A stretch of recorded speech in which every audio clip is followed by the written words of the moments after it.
Good morning, everybody. I hope you're having a great Tuesday and that all is well with you. I was going to do a fire meditation after yesterday talking about the element of fire as a way to connect with fire, but after spending a lot of time this morning on Facebook and Twitter and answering the same questions several times, I figured maybe that I should go in a different direction and let's talk about darkness. So the first question that I came across was about seeing shadows out of the corner of your eyes and not being comfortable in the darkness. I don't want to go, it's a personal question, but it was about seeing shadows out of, and when you close your eyes, seeing weird things in the darkness and not understanding that and what to do with that. And then another question was about, someone told her she had darkness in her eyes, like it was a bad thing. And she was just trying to get a different take on it. And there were a couple other questions, but really the thing that I find interesting is that the Christian values of darkness are hard to let go of, and when you step into paganism and you begin on this path, you really hold on to the darkness, the idea of the darkness that we were taught growing up. When you're a kid, you're taught that the boogeyman lives in the dark, that the darkness is negative, that there are bad things, that it's evil, that only bad things lurk in the darkness. And we're really taught this, and it's it's solidified through the cartoons that we watch, through the stories that we learn. The bad guys are always dark.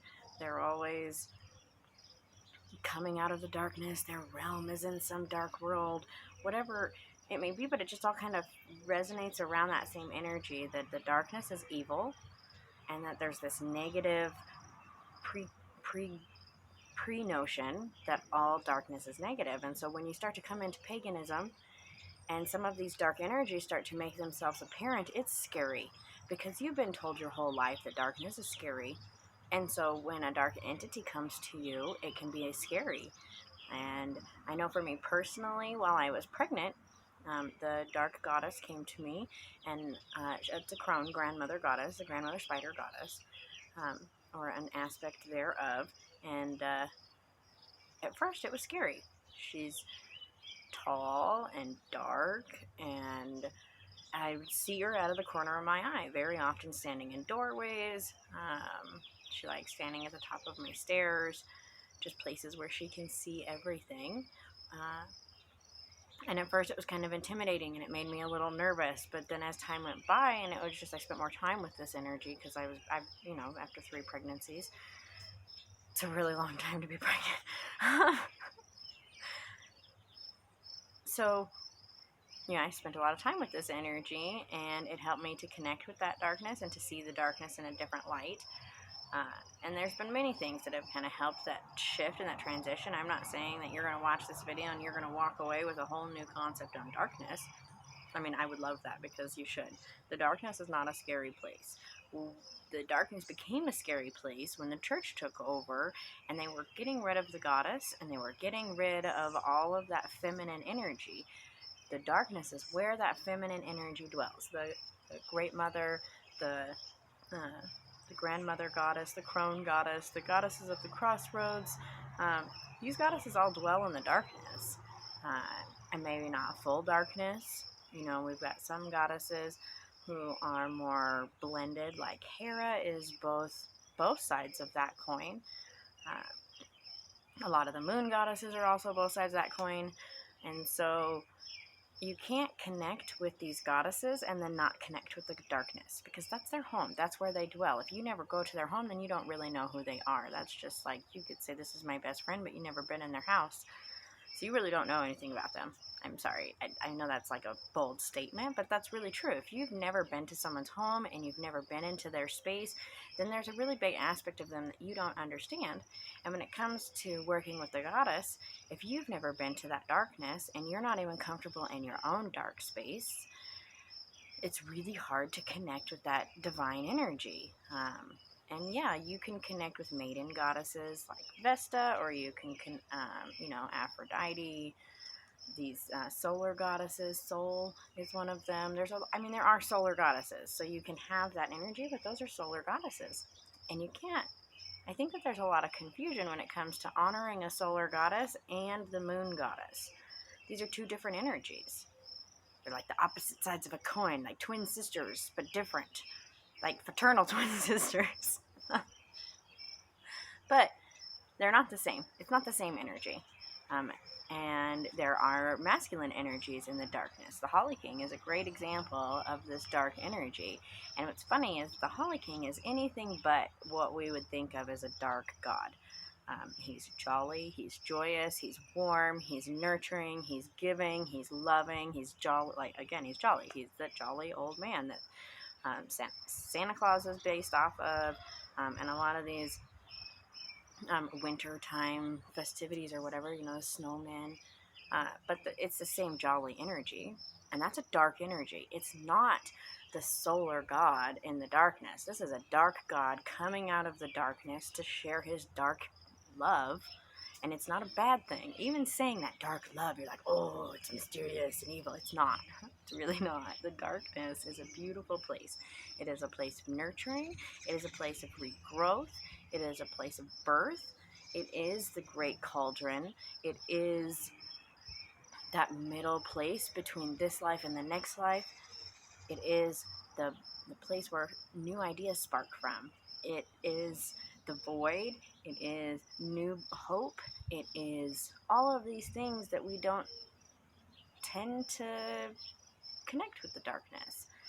And so when we start working with, nature and pagan faith, there's no good and evil. This is a Christian thought. This is a modern thought. This is a person, this realm, good and evil. I guess it's hard to conceptualize outside of this body, of this mind, of this place, of these things.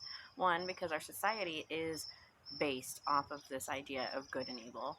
And we have laws, and we have politicians and doctors and blah, blah, blah, blah, blah, blah. But all of their positions are based off of good. You have good doctors, you have evil doctors, and good politicians and evil politicians. Well, when it comes to energies of nature, you don't. There is no evil energy in nature. There is just nature. There's primal energy. There's, and that's it. There's primal energy. That energy that's older than we are, that's from the beginning, that animals and plants share. This is about survival. This is about experiencing life to the fullest and surviving it. And that's what nature is about. That is what we are doing in this life and process of moving forward and experiencing and all of that stuff. But that experience isn't negative, it's evil. When you experience the darkness, it's an important aspect in your practice. And when that darkness starts making itself apparent, a lot of people do get scared of it. It becomes intimidating. They're like, I don't know what this is. Or they make some assumptions based off of what they've been told their whole life. And I guess as you start to work on the pagan faith, work through the pagan faith, work as a pagan, you also have to let go a lot of those preconceived notions that you've been told your whole life.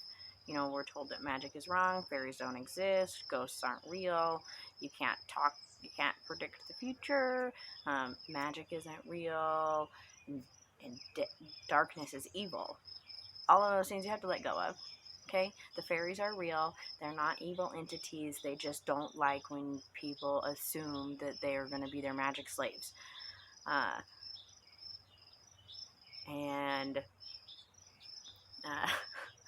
Sorry, it's just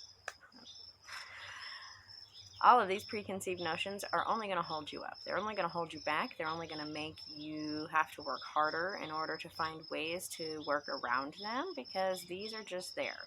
The darkness is an important aspect. Like I said, that's where the goddess resides. That's where the dark gods reside.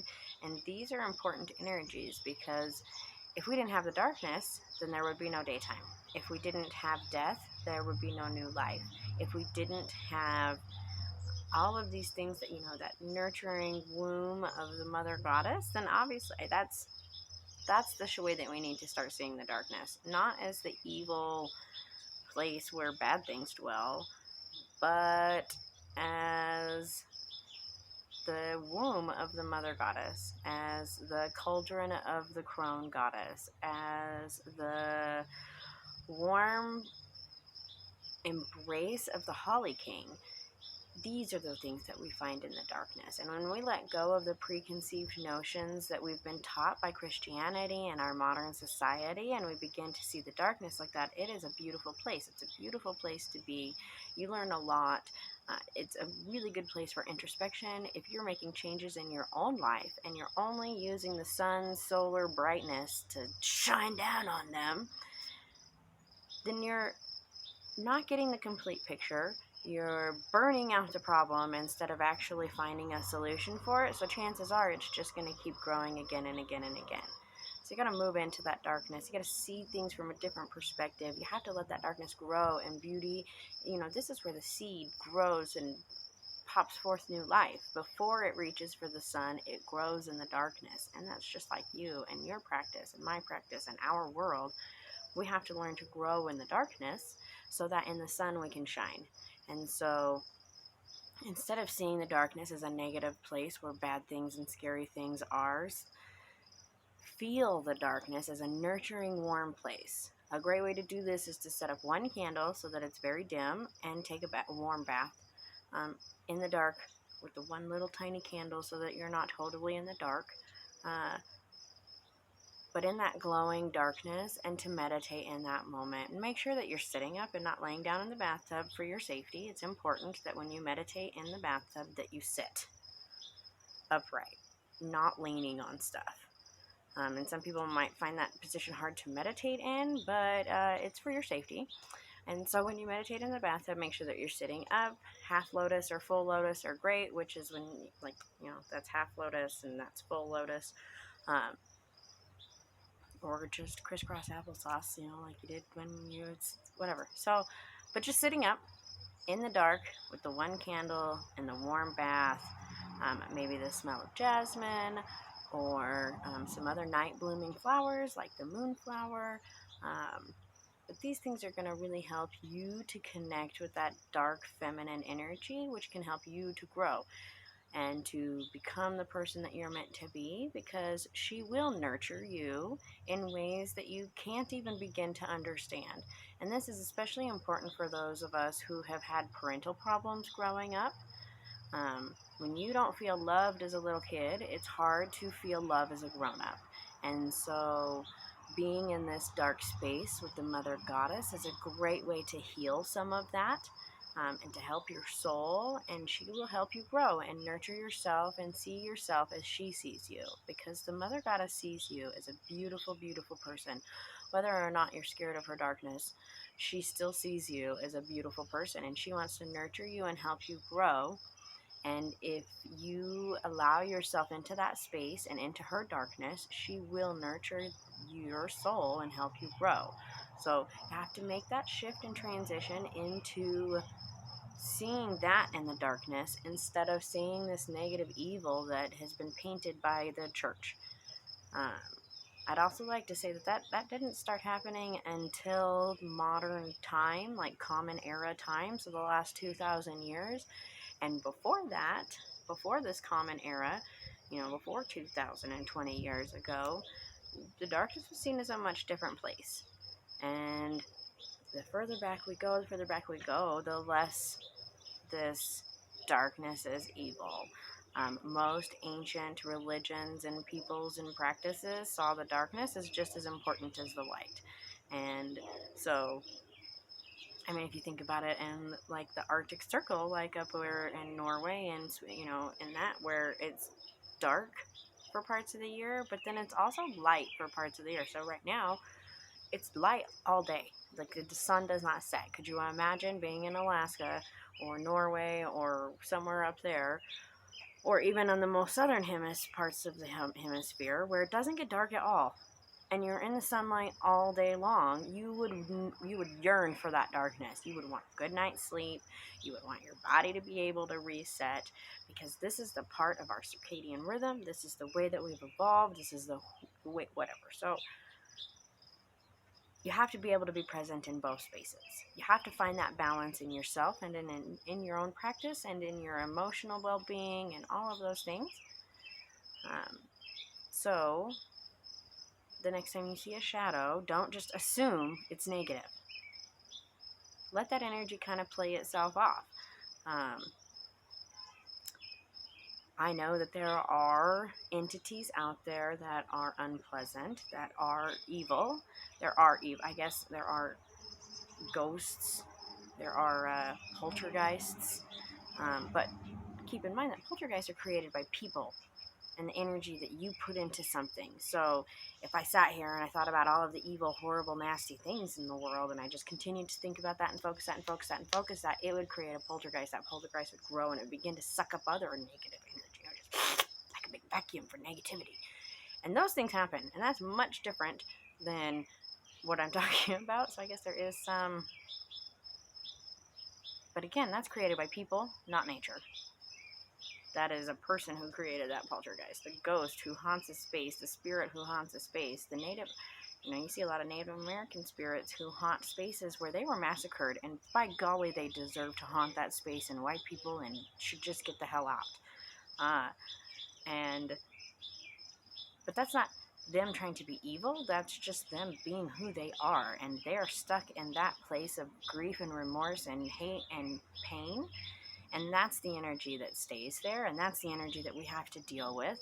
And dealing with that dark energy, in the darkness, because that's where it can thrive, but also that's where we would deal with it. That's where we can communicate with that energy.